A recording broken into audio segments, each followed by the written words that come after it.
ग्राहकों का बैंकिंग व्यवस्था में था वो कहीं ना कहीं कमजोर होता नजर आ रहा है और उसके कुछ बुनियादी कारण, बहुत ही बेसिक कारण आज मैं सदन में आपके माध्यम से सरकार के सामने रखना चाहूंगा।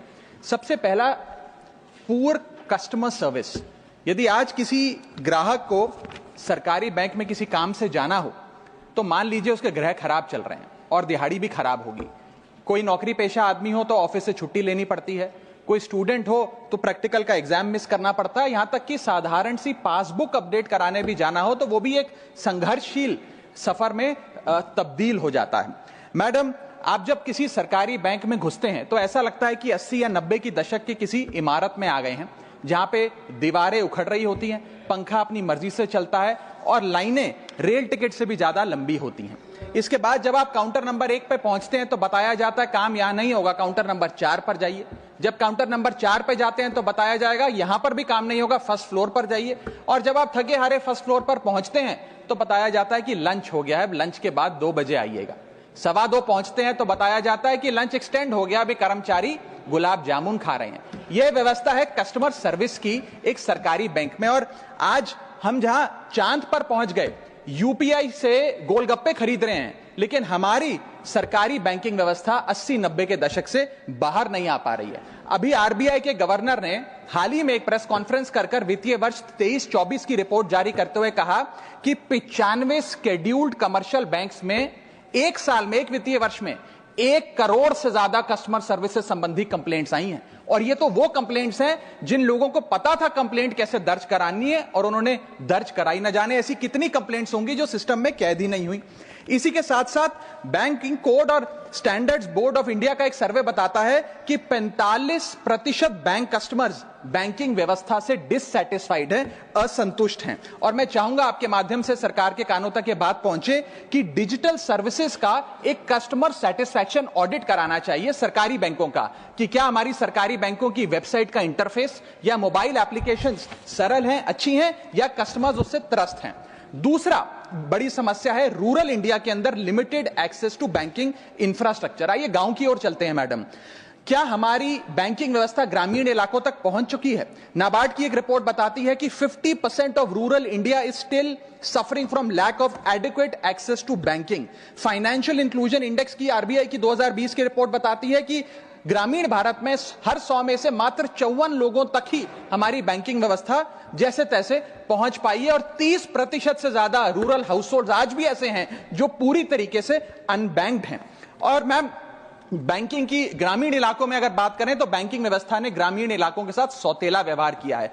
पहले तो बैंक की ब्रांच गांव के पास नहीं है। जब वो बूढ़ा आदमी भोला भटका बैंक की 5-10 किलोमीटर दूर ब्रांच तक पहुंचता है तो पता लगता है कि बिजली गुल है। बिजली आ जाती है तो पता लगता है सर्वर डाउन हो गया है। सर्वर भी चल जाता है तो पता लगता है आधार सीडिंग में दिक्कत है, फिंगरप्रिंट मिसमैच हो रहा है, या बैंक अकाउंट की मैपिंग ही नहीं हो पा रही है। डॉक्यूमेंटेशन से लेकर कॉम्प्लिकेटेड फॉर्म से लेकर लैंग्वेज के चैलेंजेस तक ग्रामीण इलाकों में लोगों को झेलने पड़ते हैं। और सबसे ज्यादा बैंकिंग फ्रॉड भी गांव के भोले भाले आदमी के साथ होता है। इसी के चलते हमारे गांव का आदमी प्राइवेट निजी साहूकार के पास जाकर लोन लेना बेहतर समझता है, ना कि किसी बैंक के पास जाकर। और जब वे साहूकार के पास जाता है तो ना वहां पेपर वर्क होता है, एक इजियर एक्सेस होता है, फियर ऑफ बैंक और इलिटरेसी नहीं होता। बहुत बार तो मॉर्गेज पे भी कुछ नहीं रखना पड़ता, इसलिए वो साहूकार से ब्याज पे पैसा उठाता है। लेकिन साहूकार उसे मनमानी दाम पर वो ब्याज पर पैसा देता है। 60 से 80% सालाना का इंटरेस्ट रेट चार्ज करता है, जिंदगी भर के लिए उसकी गुलामी लिखवा लेता है और वो बेचारा गांव का भोला भाला आदमी डेट ट्रैप में फंस के रह जाता है। मेरी तीसरी बड़ी समस्या जो मैं आज आपके सामने रखना चाहूंगा वो है साइबर फ्रॉड और digital frauds in the banking sector. Cyber frauds वर्ष 2023 में 75,800 घटनाएं सामने आई जो कि कंप्लेंट्स दर्ज हुई। वर्ष 2024 आते आते 75,000 से बढ़कर यह आंकड़ा 2,92,000 हो गया। यानी कि छात्रों के लिए जो छात्र की तैयारी कम है और जो छात्र चाहते हैं कि इस बार मेरा रेलवे ग्रुप डी के अंदर सिलेक्शन हो, और मैं आप सभी को बता दूं कि इस बार सुनील एकेडमी परिवार आप सभी को 4 बुक का कॉम्बो पैक दे रहा है। बिल्कुल फ्री। जी हाँ साथियों, बिल्कुल फ्री है। अगर ये बुक आप साथियों मार्केट के अंदर लेने जाते हैं तो ये बुक आपको मान कर चलना है कि 1500 2000 रुपये की मिलेंगी, 2000 रुपये की। ठीक है ना। इन बुक के अंदर रेलवे के जो पूछे गए प्रश्न है वो 15,000 हैं, किसी में 14,000 हैं, और रेलवे में कम से कम 5 सोल पेपर इस बुक के अंदर आपको मिल जाएंगे। मैथ, रीजनिंग, साइंस, जीके की 4 बुक आपको सिलेबस अनुसार मिल रही है मात्र 69 रुपये में, 69 रुपीज़ में। ये 69 रुपये आप सभी को ऑनलाइन पेमेंट करना है। मैंने वीडियो के नीचे डिस्क्रिप्शन में लिंक आपको दिया है, अब वहाँ जाकर लिंक पर क्लिक करके इन बुक को ले लेना, क्योंकि अब आपके पास समय ज़्यादा है नहीं। ठीक है ना, तैयारी का समय है साथियों, मन लगा कर तैयारी करना। अगर इस बुक से आप तैयारी करते हैं तो मैं गारंटी देता हूँ कि इस बार आपका सिलेक्शन कोई नहीं रोक सकता। हर एक छात्र ये बुक से तैयारी करे तो सिलेक्शन आपका 100% होएगा, क्योंकि रेलवे ग्रुप डी के अंदर इन्हीं बुक से प्रश्न पूछे जाते हैं, और जितने प्रश्न अब तक पूछे गए हैं रेलवे में वो सारे प्रश्न इसके अंदर आएंगे। मतलब 4 से 5 साल में जितने भी एग्जाम हुए रेलवे के, सारे प्रश्न इस बुक के अंदर आपको मिल जाएंगे। तो जाइए साथियों, वीडियो के नीचे डिस्क्रिप्शन में मैंने आपको लिंक दिया है, आप लिंक पर क्लिक करके इस बुक को ले लेना फटाफट सभी छात्र। ठीक है ना, वीडियो के नीचे डिस्क्रिप्शन बॉक्स होता है, वहां पर मैंने आप सभी को लिंक दे दिया कॉम्बो पैक बुक का, आप लिंक पर क्लिक करना और बुक को डाउनलोड कर लेना। ठीक है ना, तो ये आप सभी के लिए सबसे बेस्ट काम है, तैयारी करिएगा और साथियों इस बार आपका जो सपना है वो जरूर पूरा होगा। 285% के बैंकिंग फ्रॉड्स की घटनाओं में इजाफा देखा गया और 2100 करोड़ रुपए लोगों के इस बैंकिंग फ्रॉड के चलते जीरो हो गए, शून्य हो गए, उनका नुकसान हो गया। और सबसे ज्यादा कंप्लेंट्स इसमें यूपीआई रिलेटेड बैंकिंग फ्रॉड्स की आई हैं। मैडम, मैं आपको बताना चाहूंगा कि मनी थेफ्ट के साथ साथ उतना ही जरूरी है डेटा थेफ्ट। जब आप बैंक को पूरे विश्वास के साथ अपना डेटा देते हैं, अपना पैन देते हैं, अपना नाम, एड्रेस, डेट ऑफ बर्थ, तमाम चीजें देती हैं, क्या बैंक आपके डेटा को सुरक्षित रख पाता है? क्या बैंक वो जाने अनजाने में या डेटा चोरी के माध्यम से वो सारा हमारा डेटा मार्केटिंग कंपनियों के पास, क्रेडिट कार्ड कंपनियों के पास, लोन देने वाले, फ्लैट बेचने वाले लोगों तक नहीं पहुंचता? एक रिपोर्ट के मुताबिक 2019 में एसबीआई के 3 million customer account data leak हो गया और तमाम बैंकिंग हिस्ट्री लीक हो गई। 2021 में मोबीविक का 8.2 टीबी का केवाईसी डेटा ही लीक हो गया। 2021 में एक पेमेंट गेटवे जस्टपे का 100 मिलियन क्रेडिट कार्ड की पेमेंट डिटेल्स और रिकॉर्ड्स लीक हो गई। अब ये लीक है कि जाने अनजाने में डेटा शेयरिंग है, ये फैसला मैं आप तक छोड़ता हूं, लेकिन आपको इस डेटा लीक का भुगतान करना पड़ता है, आपको उसको भुगतना पड़ता है। और उसका सबसे छोटा सा उदाहरण है कि आए दिन आपको आपके बीवी, आपके माता पिता, आपके घर वाले फोन करके आपका हाल पूछे ना पूछे, मार्केटिंग कॉल्स वाले आपको रोज फोन करके कहेंगे कि आपका क्रेडिट कार्ड अप्रूव हो गया, आपका लोन अप्रूव हो गया, हमसे फ्लैट ले लीजिए, हमसे फलानी चीज ले लीजिए। इनके पास ये हमारा डेटा आता कहां से, एक बड़ा सवाल है। चौथी समस्या, हिडन चार्जेस और फीस। मैं चाहूंगा आपके माध्यम से ये नाना प्रकार के चार्जेस जो आज मैं सदन में लाया हूं, ये माननीय वित्त मंत्री जी तक पहुंचे, ताकि देश के आम आदमी की जो जेब बैंकिंग सिस्टम काट रहा है, ये उसे पता लगे, ग्राहक को भी और माननीय वित्त मंत्री जी को भी। पहला, मिनिमम बैलेंस पेनल्टी। यदि आप न्यूनतम बैलेंस नहीं रखते हैं तो 100 से 600 रुपए प्रति माह बैंक आपका काट लेता है। इस चार्ज को लगाने के बाद बैंकों ने वित्तीय वर्ष 22-23 में 3500 करोड़ रुपए मिनिमम बैलेंस पेनल्टी के नाम से लोगों से वसूले हैं मैडम।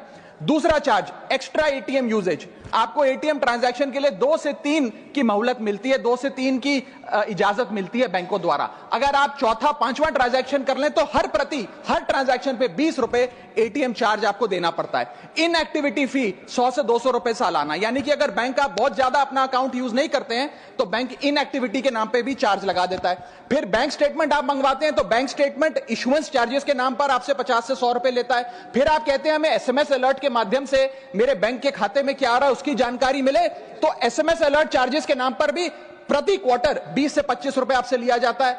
ऑनलाइन पेमेंट करेंगे एनईएफटी की तो ट्रांजैक्शन फी भी ली जाती है। जबरदस्ती आपको पहले लोन बेचते हैं और फिर उसके बाद लोन प्रोसेसिंग फी के नाम पर 1 से 3% लोन अमाउंट का काट लेते हैं। और जब आपकी किस्मत ठीक चल रही हो और आप समय से पहले अपना लोन बकाया जो है उसका भुगतान करने बैंक पहुंच जाएं तो loan pre closure charges, early payment penalty के नाम पर भी बैंक आपसे पैसा वसूलता है। साधारण सा सिग्नेचर बदलवाना हो, नॉमिनी की डिटेल्स बदलवानी हो, उस चेंज पर भी 200 रुपए प्रति ट्रांजैक्शन के नाम पे बैंक आपसे पैसा वसूलता है। और डिमांड ड्राफ्ट पे ऑर्डर बनाने जाएं तो 100 से 200 रुपए प्रति डिमांड ड्राफ्ट आपसे पैसा वसूलता ही वसूलता है। यानी कि कस्टमर्स की जेब काटी जा रही है और कस्टमर्स को पता भी नहीं लगता कि कितना पैसा बैंक इन नाना प्रकार के चार्जेस के चलते आम आदमी से वसूल रहा है।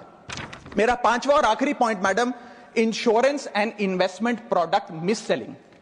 अपने क्वार्टरली या मंथली टारगेट्स पूरा करने के लिए बैंक के एग्जीक्यूटिव मिस सेलिंग करते हैं, गलत प्रोडक्ट लोगों को बेचते हैं। यह भी एक प्रकार का हनी ट्रैप है।